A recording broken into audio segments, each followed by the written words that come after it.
오늘의 말씀 본문은 마가복음 1장 9절에서 15절입니다. 그때 예수님께서 갈릴리에 있는 나사렛 마을에서 요단강으로 오셔서 요한에게 세례를 받으셨습니다. 예수님께서 물에서 나오실 때 하늘이 열리는 것을 보셨습니다. 그리고 성령님께서 비둘기처럼 자신에게 내려오는 것을 보셨습니다. 하늘에서 너는 내 사랑하는 아들이다. 내가 너로 말미암아 매우 기쁘다 라고 말하는 소리가 들렸습니다. 곧 성령님께서는 예수님을 광야로 내보내셨습니다. 예수님께서는 40일 동안 광야에서 사탄에게 시험을 받으셨습니다. 그때 들짐승들과 함께 계셨는데 천사들이 와서 예수님을 돌보아 드렸습니다. 요한이 감옥에 갇힌 뒤 예수님께서는 갈릴리로 가셔서 하나님의 복음을 전하셨습니다.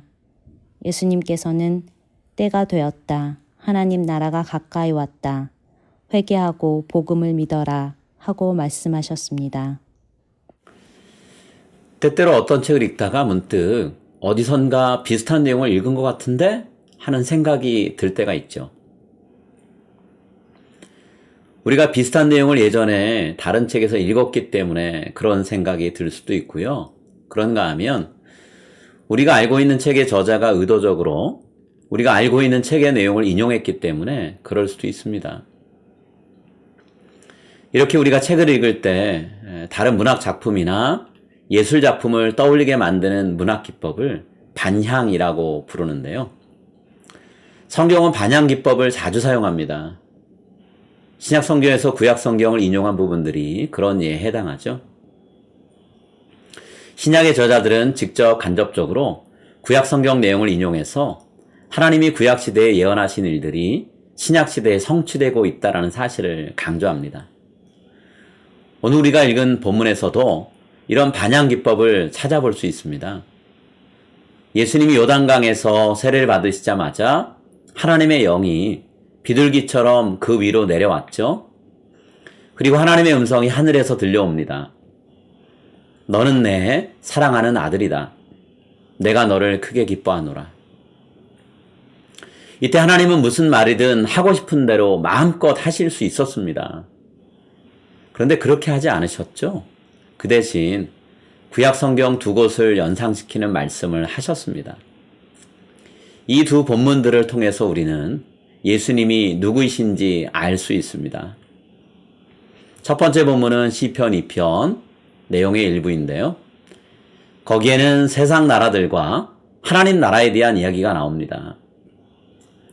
세상 나라들은 하나님이 없어도 살 수 있다고 서로 큰소리치면서 자신만만해하죠. 하나님은 이런 모습을 내려다보고 비웃으십니다. 그리고 하나님이 직접 그들을 대신할 왕을 임명하신 후에 세상 나라들을 향해서 그 왕에게 복종하라고 명령을 내리세요. 하나님이 왕을 임명하시면서 무슨 말씀을 하셨을까요?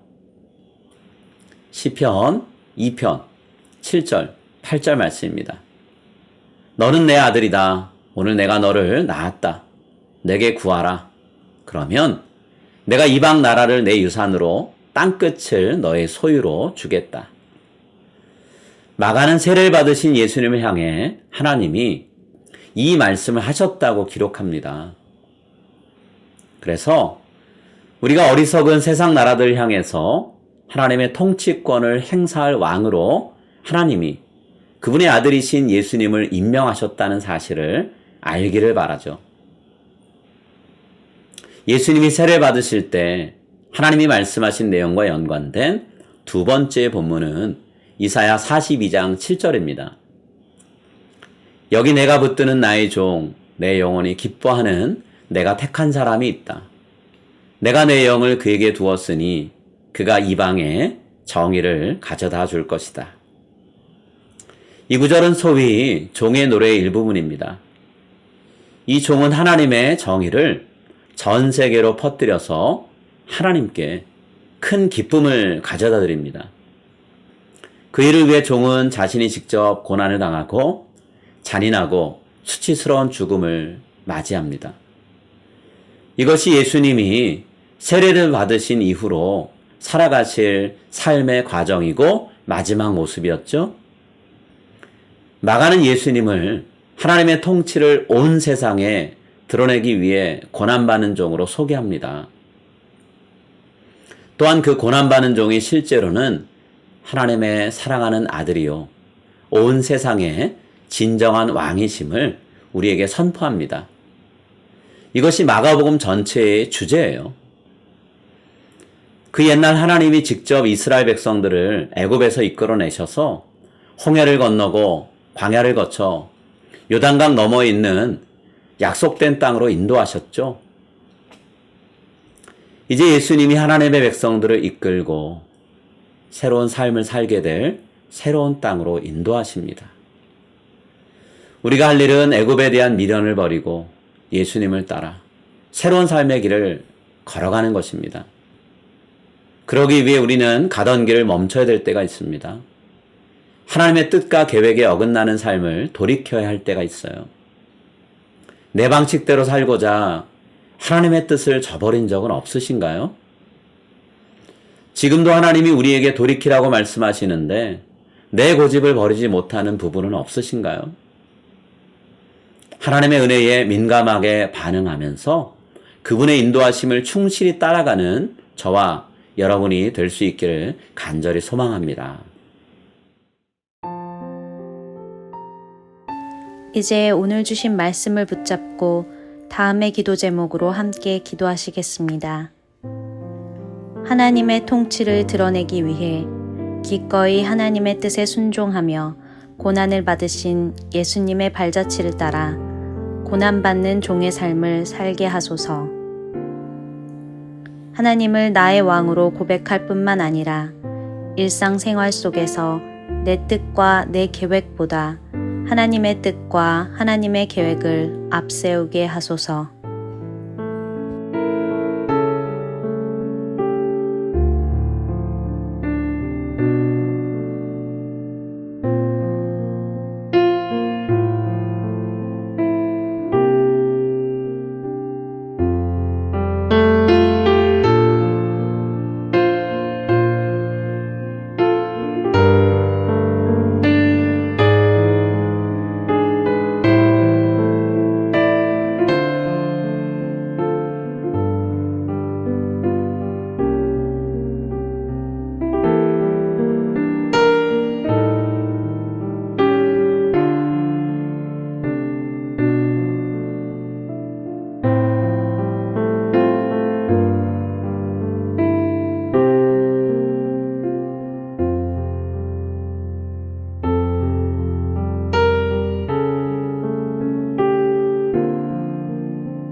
이제 오늘의 합심 기도 제목을 따라서 함께 기도하겠습니다.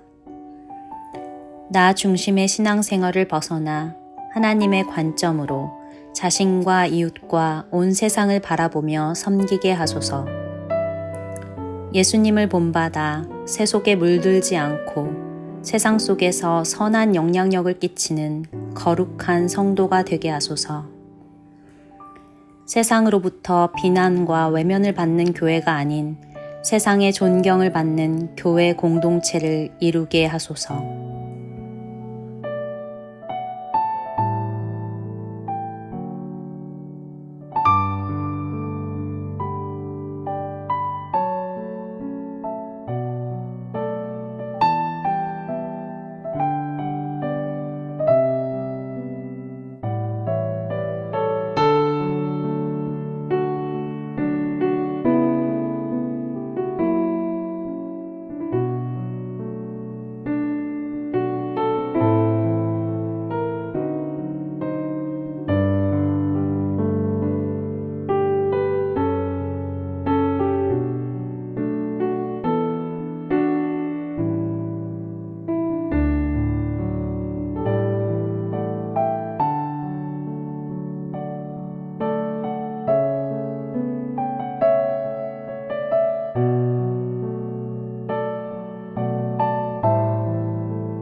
이제 다음 기도 제목을 놓고 함께 기도하겠습니다. 가정, 지역, 사회, 민족, 국가 간 서로 대립하며 해하고 죽이는 살인, 폭력, 전쟁 문화가 사라지게 하소서. 자연재해와 인재, 그리고 잘못된 통치로 인해 생기는 가난하고 고통스러운 삶의 고리를 끊어주소서. 함께 나누고 베푸는 문화가 하나님의 은혜를 아는 그리스도인들을 통해 곳곳에서 일어나게 하소서.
이제 다음 기도 제목을 놓고 함께 기도하겠습니다.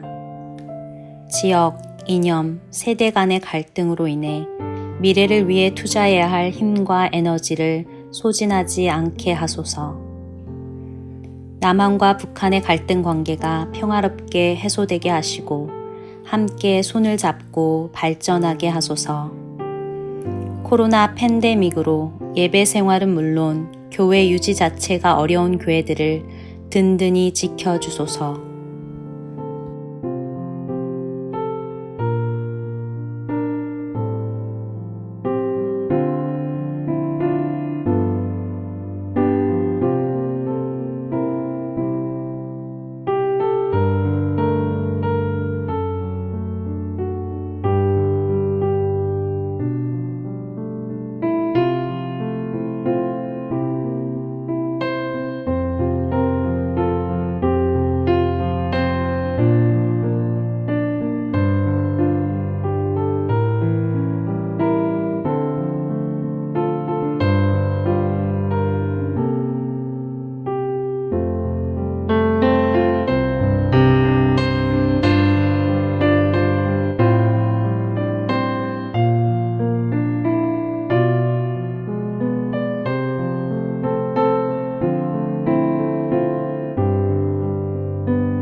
이제 자신과 가정을 위한 기도 제목을 놓고 함께 기도하겠습니다.